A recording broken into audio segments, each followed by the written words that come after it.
Guys, with the upcoming Blade movie on the horizon, well, at least I hope that it's still on the horizon. I don't know. There's a whole lot of drama surrounding that project. People are wondering what direction they're going to go in with this property. Now, I did see this article in CBR.com, which really has interested me, and I want to share it with you because it shows what could be happening with Blade and also the playbook that the MCU is using. I think most of us are already familiar with it, but let's get into this. This is the gospel according to Mark with a C. He is I and I am he, just taking some time to tell you exactly what's on my mind. Now, guys, you know, I was burnt by what they did with Black Panther and ending the oldest black superhero on Marvel, which would be, of course, T'Challa. And I was saying that you can't trust Marvel to do the right thing by legacy characters in general. You see what's going on today, but especially the black ones. You know what I mean? They place no type of value whatsoever on preserving those legacies and their respectability. So I saw this article in CBR.com regarding Blade, and I want to use that to illustrate to you exactly what's going on as I see it. So it says here, you can tell me, by the way, I'm going to read it. You can tell me if I'm seeing what I'm seeing. Do you see what I'm seeing? Do you not? And it says, Blade's daughter is becoming the next Miss Marvel. Now there's a high bar. Blade's daughter is becoming the next Miss Marvel. Now Bloodline, daughter of Blade, features Brielle Brooks, a new character who's already following in the footsteps of the teenage hero Miss Marvel. So it goes on to say in this article, from Nightwing to Venom, another generation of comic book superheroes appears to be slowly stepping into the spotlight and replacing their predecessors. Now listen, did Nightwing and Venom replace their predecessors? Did Nightwing replace Batman? Did Venom replace Spider-Man? Okay, I'm not following you already with this, but of course they're using this to justify the crap that we're being given today. Mixing up the character dynamics and leadership roles is good for marketing. Well, at least they're being honest about it, and I would even argue that. Is it really good for marketing, the way the comic book industry is looking these days? I don't think so. It says mixing up the character dynamics and leadership roles is good for marketing to a different generation of readers as well. As the primary heroes of the world age with their readers, it helps to have younger heroes for younger readers. Once again, I'm going to push back on that because my favorite characters, Spider-Man, Batman, all of those characters were established well before I was born. So I didn't need a new character for my generation to replace the older characters. Of course, I needed new characters that were good that I would be drawn to. But to replace the old characters, to act like the old characters are outdated is false because those, how would you say, the dynamics of those characters will be ageless. You know, the appeal, the phenomenon of those characters are ageless. You know, the themes that they explored are ageless, and they do appeal to each generation. So it says here, let's see, from Moon Girl.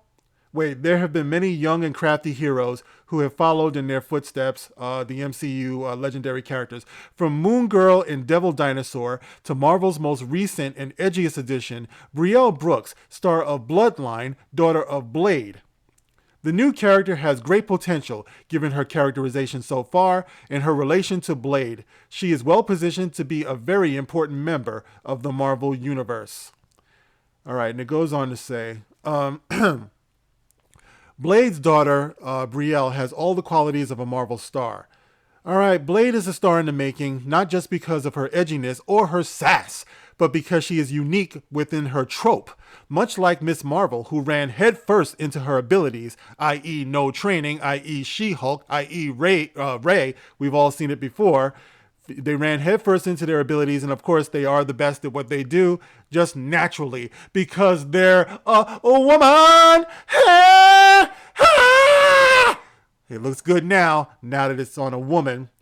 All right, Brielle jumped immediately into action when she learned that she had superpowers, testing them out and becoming a better hero. A better hero? That's relative. A better hero than who? Perhaps than Blade. She's a better hero than Blade. The hell you say? While young heroes discovering and testing their powers is nothing new in comics, Brielle's surroundings make her feel different from the bunch.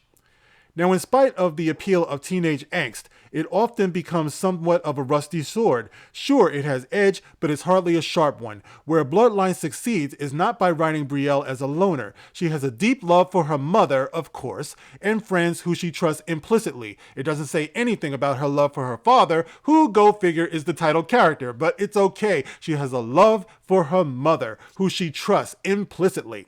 It's a refreshing take to see a character who's allowed to be different without having to hide or conform to her family and friends' expectations. Without having to hide or conform. She's going to be gay, okay? You can already see it now. She's not going to hide. She doesn't have to conform. She can just be out there, okay? We're reading the writing on the wall. Frankly, Brielle is a character who's surrounded by light in a dark world. Now, here's the part that I think is pretty interesting, and then I'm going to wrap this up.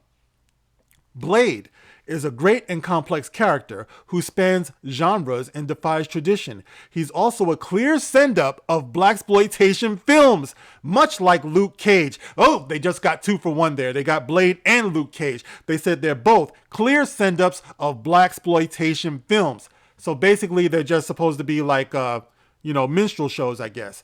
All right, that's Blade, that's Luke Cage, 2 legacy characters. Brielle, through Bloodlines, offers a way to move Blade forward from his firm and dated roots.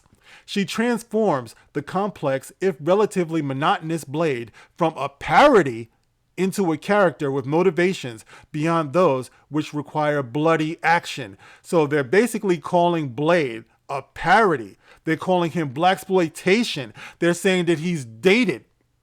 And they need this Brielle to take his place, to bring Blade up to a respectable level. Now, does that sound like respect for the source material? Does that sound like respect for the legacy character? Now, once again, guys, I am relating this to what they did with Black Panther. It just so happens with Black Panther, they were able to get Shuri in there because of the tragic death of Chadwick Boseman. And we already have established that they jumped on that opportunity to take advantage of the death of Chadwick Boseman to push something they already believed in doing in the first place, as is evidenced by what's going on with the daughter of Blade, because it's the same playbook, it's the same thing. They don't value the legacy characters, and they certainly don't value the black ones. You will not see a replacement of T'Challa. You will not see a recasting of T'Challa. And I'm sorry to tell you guys, T'Challa Jr. is not T'Challa. You will find out if they ever do bring this to screen. Okay, so this is what we have going on with Blade, and this does not make me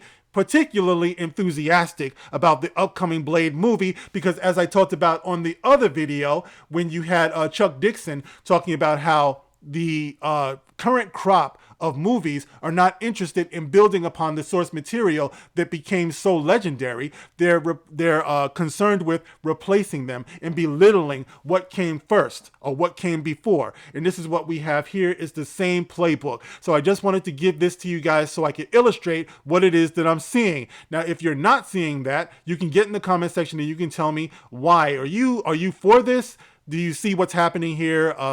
Let me know. Speak your mind, guys. Keep it respectful. Thank you guys for listening. This is The Gospel According to Mark with a C. Rock on.